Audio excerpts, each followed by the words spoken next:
उत्तराखंड में आज से नेशनल गेम्स का आगाज हो जाएगा। राज्य में पहली बार राष्ट्रीय खेलों का आयोजन हो रहा है। इसके लिए पूरी पुख्ता तैयारी हो चुकी है। खिलाड़ी और स्टाफ को मिलाकर 16,000 लोग नेशनल गेम्स में आएंगे। नेशनल गेम्स में 4,701 महिला खिलाड़ी और 4,844 पुरुष खिलाड़ी हिस्सा ले रहे हैं। नेशनल गेम्स में 35 खेलों के इवेंट होने हैं, जिसमें सबसे ज्यादा 15 इवेंट देहरादून में होने हैं। वहीं हरिद्वार में 3, ऋषिकेश में 5, टिहरी में 2 और उधम सिंह नगर में 5। इसके साथ ही हल्द्वानी में 6 इवेंट और अल्मोड़ा पिथौरागढ़ के 7, टनकपुर में 1 इवेंट होगा। मंगलवार को प्रधानमंत्री नरेंद्र मोदी उत्तराखंड में होने वाले नेशनल गेम्स का शुभारंभ करेंगे। प्रधानमंत्री मोदी करीब 4 बजे देहरादून पहुंचेंगे और करीब 2 घंटे लेंगे अधिकारियों मंत्रियों के साथ मीटिंग।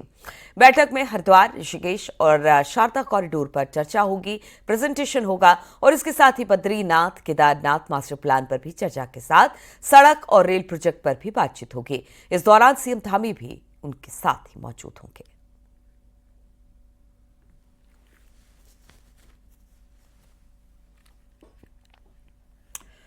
और नेशनल गेम्स की ओपनिंग सेरेमनी को भव्य रूप देने के लिए तैयारियां पूरी हो चुकी हैं। नेशनल गेम्स का उद्घाटन प्रधानमंत्री नरेंद्र मोदी करेंगे। वहीं भव्य समारोह में बॉलीवुड सिंगर जुबिन नौटियाल और पवनदीप राजन के साथ पंडवाज बैंड अपनी प्रस्तुति देंगे।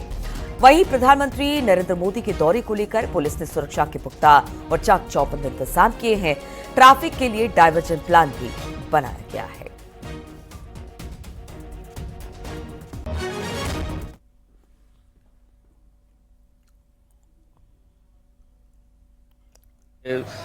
प्रेजेंस में उद्घाटन समारोह भी हो रहा है। इसमें सुरक्षा व्यवस्था को लेकर जो मानक है उसको पूरे किया जा रहा है और जिस तरह के प्रोग्राम के इवेंट है उसमें जितने भी हमारे पार्टिसिपेंट्स हों, चाहे जो भी कल्चरल इवेंट्स हैं, सभी को सुरक्षा की दृष्टि से चेक भी किया जा रहा है और जो भी हमारे पुलिस बल है उनको मौके पर जाकर ब्रीफ किया जा रहा है और इससे जो यातायात व्यवस्था है उसको भी सुदृढ़ बनाया जा रहा है। जो पब्लिक यहाँ पर आएगी यहाँ पर प्रोग्राम में, उनको भी कोई दिक्कत न।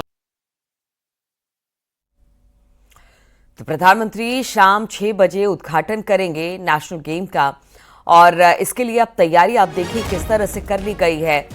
नेशनल गेम्स में 35 खेल होंगे और अब जितने भी खिलाड़ी हैं वो वहां पर पहुंच चुके हैं।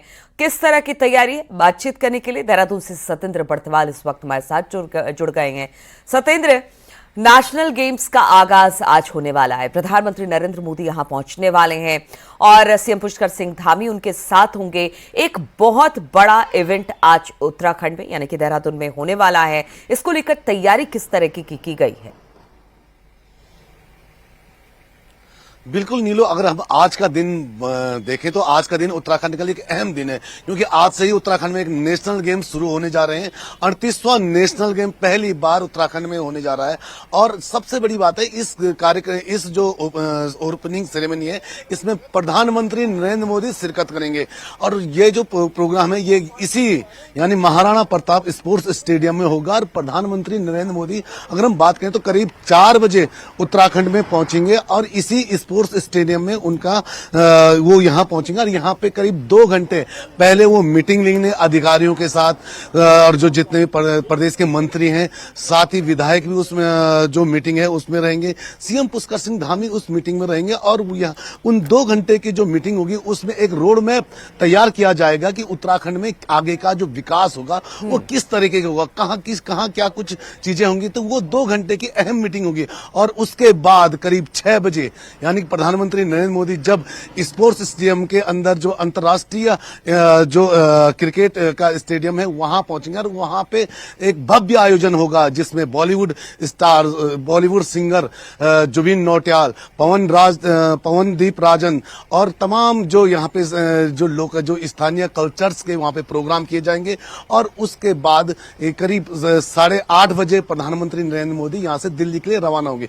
यानी कि अगर हम बात करें उत्तराखंड में जो होने वाले नेशनल गेम की, तो इस गेम की इसमें इस टाइम जो थीम रखी है वो ग्रीन गेम की रखी गई। यानी कि प्रदेश में जो होने वाली जो नेशनल गेम है वो ग्रीन गेम के तहत उसकी थीम रखी गई है और जितने भी खिलाड़ी यानी कि करीब 9,000 से ज्यादा खिलाड़ी प्रदेश में पहुंचेंगे इन खेलों के लिए, क्योंकि अलग अलग जिलों में ये खेल होंगे।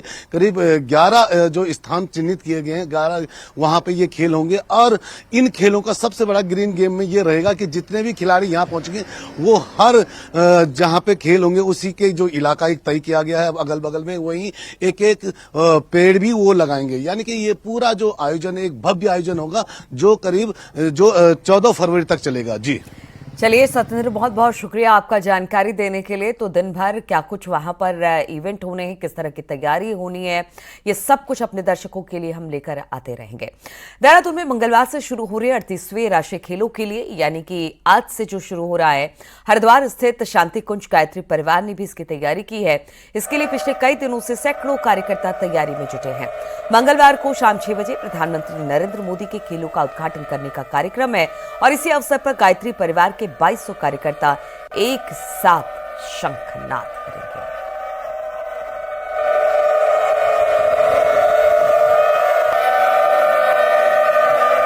राष्ट्रीय खेलों की शुरुआत माननीय प्रधानमंत्री जी की पावन उपस्थिति में शंख ध्वनि के साथ गायत्री परिवार के सभी साधक करने वाले हैं और एक ऐसा सौभाग्य का विषय है जिसके लिए हम सभी अपने आप को आह्लादित, प्रसन्न, प्रफुल्लित पाते हैं।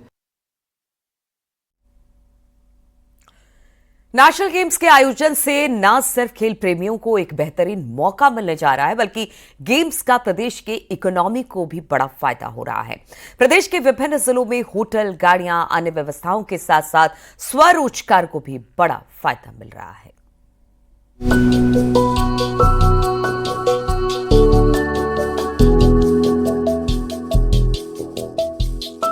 नेशनल गेम्स के दौरान बड़ी संख्या में खिलाड़ी, अधिकारी और दर्शक प्रदेश में आ रहे हैं, जिससे कि पर्यटन, होटल और ट्रांसपोर्ट सेक्टर में भी रौनक आई है।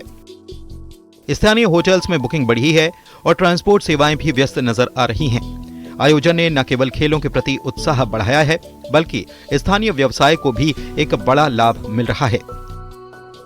प्रदेश में होने वाले नेशनल गेम्स के लिए 530 बसें, 6100 सेडान और 6000 SUV गाड़ियां भी शामिल हैं। 255 होटल और आयोजन स्थलों के पास 450 CCTV लगाए गए हैं। वहीं देहरादून में स्वरोजगार से जुड़ी महिलाओं को भी नेशनल गेम्स का फायदा हो रहा है और ये महिलाएं नेशनल गेम्स के लिए 15,000 बैग तैयार कर रही हैं, जो प्लास्टिक मुक्त हैं। हर महिला को 7 से 10 रुपए बैग सिलने के मिल रही हैं। जैसे ही ये राष्ट्रीय गेम यहाँ पे डिक्लेयर हुए थे हमारा प्रदेश करेगा, मैंने भरसक प्रयत्न किया कि हमारी महिलाओं को ये काम मिलना चाहिए, क्योंकि इसमें ना तो हमारी महिलाओं का स्किल का डेवलपमेंट और पॉलिश होगा, बल्कि हम लोग पर्यावरण के प्रति भी, चूंकि हम लोग जागरूक हैं और पॉलिथीन का बहिष्कार करते हैं, तो ये आपने देख लिया जैसा कि ये इको फ्रेंडली प्रोडक्ट कैनवस से बने हुए बैग्स हैं। नेशनल गेम्स जैसे बड़े आयोजन से राज्य की आर्थिक स्थिति को लंबी अवधि तक लाभ होता है, क्योंकि ये राज्य के इंफ्रास्ट्रक्चर को बेहतर करने के साथ साथ रोजगार के अवसर भी पैदा करता है। सत्येंद्र बर्तवाल, न्यूज़ 18, देहरादून।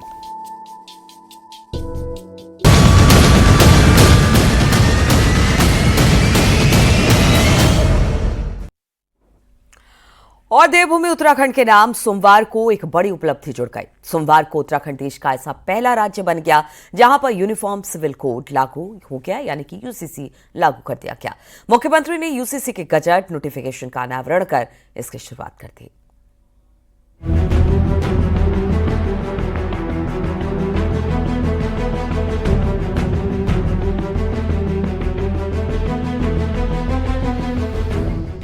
दिन सोमवार, समय 1:13। ये वो ऐतिहासिक दिन और समय था जब उत्तराखंड में यूनिफॉर्म सिविल कोड को लागू कर दिया गया।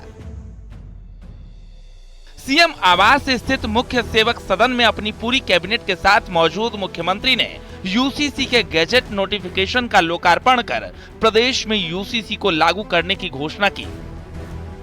संबोधन के दौरान मुख्यमंत्री भावुक हो गए। सीएम धामी ने कहा कि आज का दिन सिर्फ उत्तराखंड के लिए नहीं, बल्कि पूरे देश के लिए ऐतिहासिक दिन है, क्योंकि आज हम समाज में समानता स्थापित करने के उद्देश्य से बनाई गई समान नागरिक संहिता को लागू कर रहे हैं। मुख्यमंत्री ने इस मौके पर यूसीसी की नियमावली और पोर्टल का भी अनावरण किया।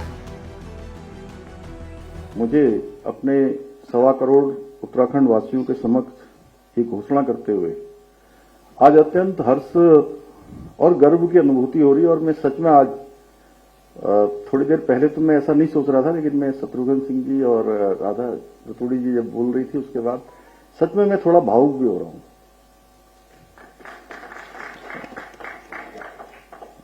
कि इसी क्षण से आज उत्तराखंड में इसी क्षण से समान नागरिक संहिता पूर्ण रूप से लागू हो गई है और इसी क्षण से उत्तराखंड राज्य के समस्त नागरिकों के संवैधानिक और नागरिक अधिकार एक समान हो गए हैं और इसी क्षण से सभी धर्म की महिलाओं को समान अधिकार प्राप्त हो गए हैं। तो यूनिफॉर्म सिविल कोड बनाए जाने के पीछे जो मंशा थी वो यही थी कि लिंग, धर्म, वर्ग, जाति इत्यादि से ऊपर उठकर जो फैमिली लॉज हैं, शादी विवाह, लिव इन रिलेशनशिप या सक्सेशन के जो मामले हैं उसमें समानता लाई जाए। ये विशेष रूप से हमारे समाज में देखने को मिला था कि रूढ़िगत तरीके से स्त्रियों को पुरुषों से कमतर अधिकार मिले थे।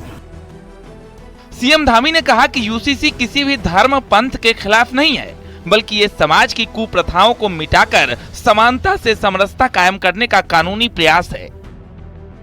सीएम ने कहा कि यूसीसी महिला सशक्तिकरण की दिशा में एक महत्वपूर्ण कदम है, जिससे हलाला, इद्दत और 3 तलाक जैसी कुप्रथाएं समाप्त होंगी।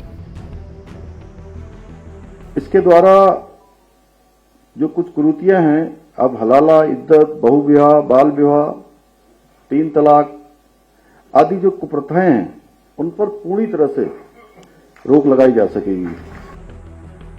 मुख्यमंत्री ने 27 जनवरी के इस ऐतिहासिक दिन को उत्तराखंड में हर साल समान नागरिक संहिता दिवस के रूप में मनाने की घोषणा भी की।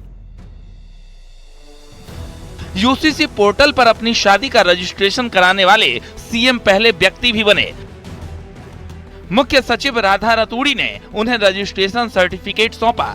बहरहाल आजादी के बाद 75 सालों से जिस यूसीसी की चर्चा की जा रही थी, मुख्यमंत्री पुष्कर सिंह धामी ने न सिर्फ उसे लागू करने का साहस दिखाया, बल्कि देश के सामने एक नजीर भी पेश कर दी।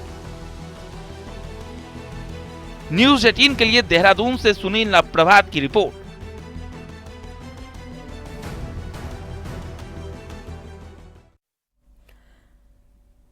पूर्व मुख्यमंत्री हरीश रावत ने यूसीसी पर सवाल उठाए और कहा कि इसमें लिव इन रिलेशन को मान्यता दे दी गई है। वहीं कांग्रेस प्रदेश अध्यक्ष करण माहरा ने कहा कि यूसीसी से कोई फर्क पड़ने वाला नहीं है। उसका बंडल है और सबसे बड़ी बात यह है कि हमारे इथोस पर, हमारी जो यहाँ की संस्कार है उन पर चोट करता है। आप लिव इन रिलेशनशिप को आप कानूनी मान्यता दे रहे हैं और दूसरी तरफ आप लव जिहाद उसको ऐसे जप रहे हैं जैसे मंत्र जप रहे हो आप किसी देवता के या अपने माता पिता। रिलेशनशिप का जो यूसीसी का भाग 3 है उसमें लिखा है सहवासी संबंध। इसी से स्पष्ट हो जाता है कि वो क्या चाह रहे हैं। ये बड़ा ऑब्जेक्शनेबल है। इस पर 379 से लेके 389 तक जो 12 धाराएं हैं बहुत ही ऑब्जेक्शनेबल है। उसको आप स्टडी करिए। मेरा देश, मेरे देश के लोग और खासकर उत्तराखंड के लोग इसको स्वीकार नहीं करते। कोई माँ बाप, कोई परिवार अपनी बेटी को किसी के साथ बिना विवाह के रहना स्वीकार नहीं करता। संबंध, सहवासी संबंध तो बिल्कुल नहीं करता।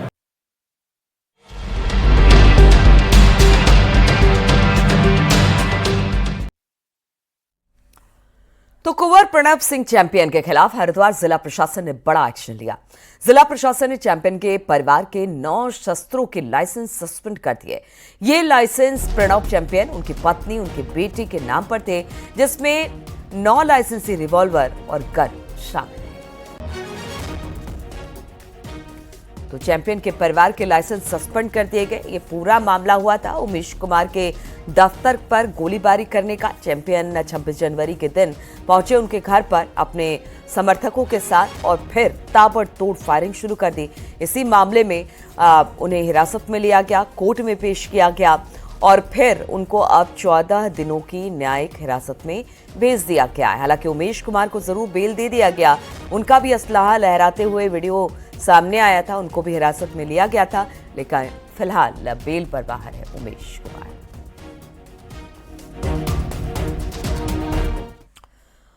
और पूर्व विधायक कुंवर प्रणब सिंह चैंपियन को मेडिकल के बाद पुलिस ने सोमवार को कोर्ट में पेश किया, जहां से कोर्ट ने चैंपियन पर गंभीर धाराओं के चलते जमानत नहीं दी और चैंपियन को 14 दिनों के लिए जेल भेज दिया। आपको बता दें कि कुंवर प्रणब सिंह चैंपियन पर रविवार को कानपुर विधायक उमेश कुमार के ऑफिस पर दिन दहाड़े फायरिंग और समर्थकों से मारपीट का आरोप है। माननीय पूर्व विधायक जी के ऊपर आरोप ये था कि उन्होंने जाकर क्या बोलते हैं सिटिंग विधायक उमेश शर्मा जी के कार्यालय पर जाकर फायरिंग करी अपने साथियों के साथ मिलकर। तो उन पर क्या बोलते हैं बीएनएस के सेक्शन लगे हुए थे, जिसमें उनके ऊपर धारा 109 और 190, 191। वहीं कानपुर के निर्दलीय विधायक उमेश कुमार को हरिद्वार सीजेएम कोर्ट ने जमानत दे दी। कोर्ट ने उमेश कुमार की जमानत अर्जी मंजूर करते हुए 40-40 हजार के मुचलकों पर उमेश कुमार को रिहा करने का आदेश दिया। पूर्व विधायक प्रणब सिंह चैंपियन की पत्नी रानी देवयानी सिंह की तहरीर पर उमेश कुमार के खिलाफ मुकदमा दर्ज किया गया था। रोशनाबाद कोर्ट में जमानत से रिहा होने के बाद उमेश कुमार ने कहा कि उन्हें न्यायिक व्यवस्था पर पूरा भरोसा है। आपको बता दें कि रविवार को पूर्व विधायक चैंपियन की ओर से विधायक उमेश के कैंप कार्यालय पर गोली चलाने के बाद माहौल गर्मा गया था। वहीं अब जब इस घटना की जानकारी निर्दलीय विधायक उमेश कुमार को लगी तो वो अपने दफ्तर पहुंचे। इस दौरान उनके हाथ में भी पिस्तौल देखी गई।